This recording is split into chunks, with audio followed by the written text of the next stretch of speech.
Hello बच्चों, let's read the question. The question is a light pointer fixed to one prong of tuning fork touches a vertical plate. जो एक vertical plate को क्या कर रही है, टच कर रही है. The fork is set vibrating and the plate is allowed to falls freely. 8 complete oscillations are counted when the plate falls through 10 centimetre. जब प्लेट 10 सेंटीमीटर से फॉल करती है तो फॉर्क में कितने ऑक्सीलेशंस कंप्लीट हो जाते हैं? उसी टाइम में 8 ऑक्सीलेशन कंप्लीट हो जाते हैं.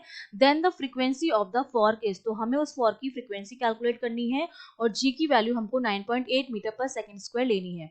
तो देखिए, इस क्वेश्चन को सॉल्व करने के लिए जो कॉन्सेप्ट हमारा लगेगा उसमें सबसे पहले तो प्लेट जो हो रही है वो फ्रीली फॉल हो रहा है. तो फ्रीली फॉल की कंडीशन में इसको कितना टाइम लगेगा वो हम निकाल देंगे, फ्रीली फॉल की कंडीशन में लगने वाला टाइम. और इसी सेम टाइम में फॉर्क जो है मेरा 8 ऑक्सीलेशन कंप्लीट कर रहा है तो वो टाइम भी मुझे पता चल जाएगा. फिर हम क्या करेंगे, एक ऑक्सीलेशन का टाइम निकाल देंगे. फिर हमें फ्रीक्वेंसी हमें पता ही है 1/t के बराबर होती है.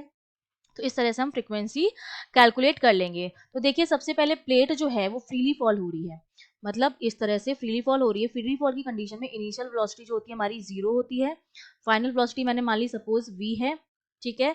और ये जो हाइट जो है वो हमें गिवन है, कितनी गिवन है, ये हमें 10 सेंटीमीटर जो है वो दे रखी है. और एक्सेलरेशन जो लगेगा वो मेरा g के बराबर लगेगा. तो जब मैं इसके लिए इक्वेशन ऑफ मोशन लगाऊंगी v square equals to u square plus 2as, u square तो मेरा 0 हो जाएगा, एस जो हो जाएगा वो एच के बराबर हो जाएगा.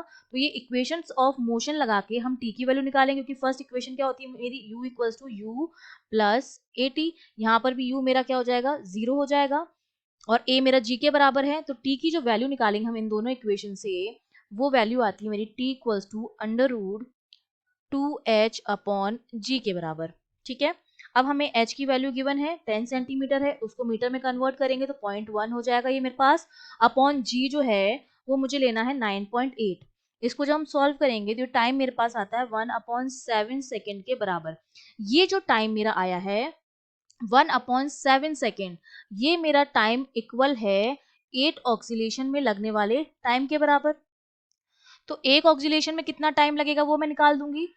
One oscillation equals to one oscillation equals to वो मेरे पास कितना आ जाएगा, 7 आ जाएगा.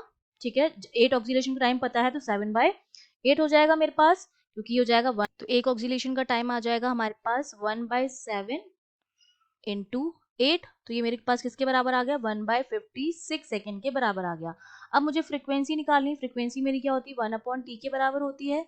तो 1/1/56, तो ये मेरे पास कितना आ जाएगा, 56 हर्ट्ज के बराबर आ जाएगी. दैट मीन्स हमारा जो बी ऑप्शन है वो आपका क्या हो जाएगा, करेक्ट हो जाएगा. I hope you understood well. All the best.